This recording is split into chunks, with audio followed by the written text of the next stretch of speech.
नमस्ते। आज हम एक ऐसे केस को डिकोड करने वाले हैं जिसने शुरुआत तो एक छोटे से गांव की त्रासदी के रूप में की थी, लेकिन आगे चलकर इसने भारतीय संवैधानिक कानून की पूरी दिशा ही बदल कर रख दी। एक कॉन्स्टिट्यूशनल लॉ एक्सपर्ट के नजरिए से आज हम समझेंगे कि ऑनर किलिंग के मामलों में हमारा जुडिशियल सिस्टम कैसे इवॉल्व हुआ।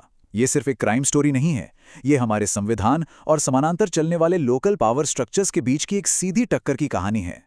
तो चलिए जल्दी से आज के इस विश्लेषण का रोड मैप देख लेते हैं।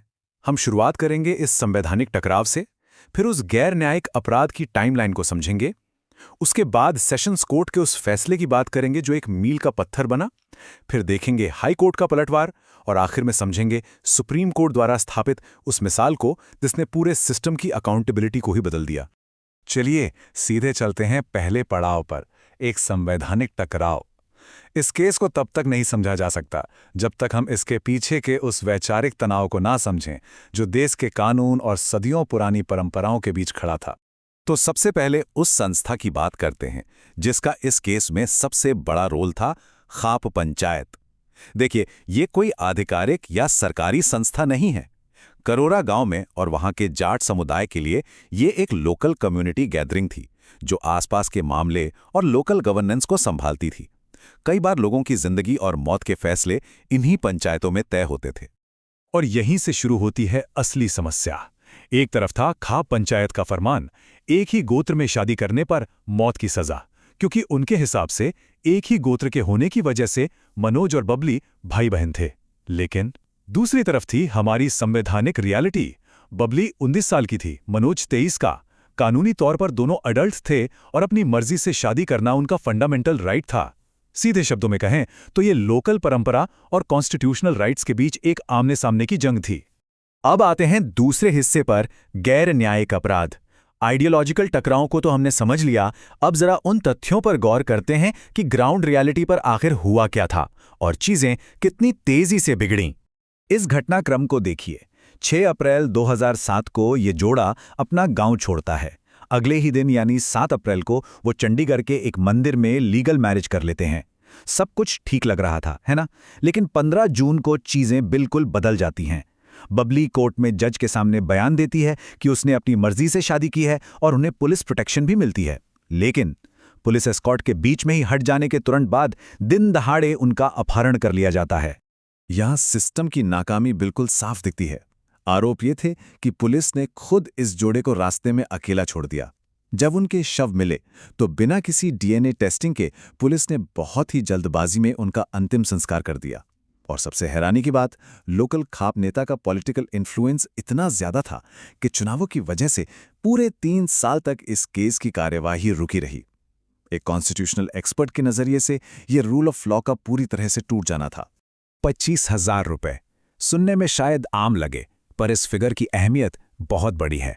खाप ने ऐलान किया था कि जो कोई भी मनोज के परिवार से बात करेगा या उनकी मदद करेगा, उस पर 25,000 रुपए का जुर्माना लगेगा। सोचिए, एक गैर कानूनी संस्था का खौफ इतना था कि उसने स्टेट के प्रोटेक्शन लॉस को पूरी तरह से ओवररूल कर दिया। ये डर और इंटिमिडेशन का एक सीधा और खौफनाक एग्जाम्पल था। अब चलते हैं तीसरे पड़ाव पर, सत्र न्यायालय का वो फैसला जो एक मील का पत्थर बना। इस अंधकारमय स्थिति के बाद कानूनी लड़ाई का जो पहला बड़ा मैदान था, वहां कुछ ऐसा हुआ जिसने हिस्ट्री क्रिएट कर दी। सेशंस कोर्ट की जज वानी गोपाल शर्मा के इन शब्दों को ध्यान से सुनिए। उन्होंने कहा कि खाप पंचायतों ने संविधान के विपरीत काम किया है, इसका उपहास किया है और कानून को अपने हाथ में लिया है। 2010 का ये बयान सिर्फ एक स्टेटमेंट नहीं था, ये कोर्ट की तरफ से एक क्रिस्टल क्लियर लीगल फ्रेमवर्क था कि कोई भी एक्स्ट्रा कॉन्स्टिट्यूशनल अथॉरिटी देश के संविधान से ऊपर नहीं हो सकती। और इस 2010 के ऐतिहासिक फैसले की इंटेंसिटी देखिए। अदालत ने 5 लोगों को मौत की सजा सुनाई, एक को उम्र कैद। और सिर्फ यही नहीं, उन पुलिस वालों और को कंस्पिरेटर्स पर भी पेनाल्टी लगाई गई जिन्होंने इसमें लापरवाही बरती या साथ दिया था। ये भारतीय कानूनी इतिहास में अपने आप में अनप्रेसिडेंटेड था। कोर्ट ने सीधा मैसेज दिया था कि क्राइम करने वाले इंडिविजुअल्स और उसमें लापरवाही बरतने वाली पुलिस मशीनरी दोनों की अकाउंटेबिलिटी तय की जाएगी। चौथा हिस्सा, उच्च न्यायालय का पलटवार। तो क्या यहां इंसाफ पूरा हो गया? बिल्कुल नहीं। अपीलेट प्रोसेस के पेचीदा रास्तों से गुजरते हुए ये कहानी एक नया मोड़ लेती है। सजाओं में आए इस भारी बदलाव को देखिए। मार्च 2011 आते आते हाई कोर्ट ने सेशंस कोर्ट के सेंटेंसेस को ड्रास्टिकली कम कर दिया। जिन 4 लोगों को मौत की सजा मिली थी वो उम्र कैद में बदल गईं, और सबसे बड़ा झटका, सतीश और ख्वाब के मुख्य नेता गंगाराज को पूरी तरह से बरी कर दिया गया। एक आम इंसान के लिए यह फैसला बहुत निराशाजनक हो सकता है, पर चलिए इसके लीगल रीजनिंग को समझते हैं। ऐसा क्यों हुआ? देखिए, कॉन्स्टिट्यूशनल लॉ जज्बातों पर नहीं बल्कि एविडेंस यानी साक्ष्यों पर काम करता है। प्रोसिक्यूशन के केस में बहुत सी खामियां थी, बहुत स्ट्रॉन्ग एलिबीज प्रेजेंट किए गए, जैसे गंगाराज का फोन घटना के समय क्राइम सीन से 60 किलोमीटर दूर था।